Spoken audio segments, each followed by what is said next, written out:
Et puis enfin, changement de business model, des nouvelles compétences qu'il faut acquérir, mais lesquelles? Et pour les savoir lesquelles, ils ont fait du coup une matrice des compétences qui leur a permis de savoir qui on a besoin de recruter ou qui on a besoin de faire monter en compétences en fonction de ce qui était présent dans l'équipe. Donc voilà, plein d'outils et pratiques qu'ils ont pu déjà découvrir lors du premier épisode avec l'aide de leur coach agile. Et on enchaîne tout de suite avec le chapitre numéro 2. Ah bah, ça commence bien.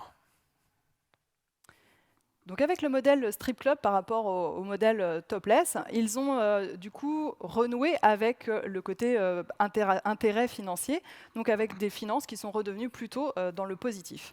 Par contre, comme vous le savez, ils ont été confrontés, comme beaucoup, comme tous d'ailleurs, à cet incroyable Covid. Et qui dit Covid dit fermeture du strip club, au moins temporairement.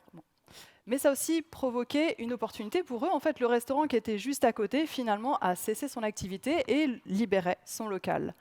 Une opportunité dont tout de suite s'est saisie l'équipe. Vous l'avez vu, ils ont déjà changé de business model, ils ont mis en place pas mal d'outils du management 3.0. C'est une équipe qui aime bien bouger. Du coup, ils saisissent cette opportunité et ils ont décidé de faire, pour le monde tambour, un cabaret. Nouveau concept, du coup, en profitant de cette extension de locaux. Donc de Ni Barbare, ils sont passés à Ni Baret, donc Ni Barbare plus cabaret, Ni Baret. Donc un nouveau nom, un nouveau concept, un cabaret, 6 nouveaux membres dans l'équipe, en plus des 5 déjà existants. Et après 6 mois de travaux, on les retrouve le soir de l'ouverture, le jour J,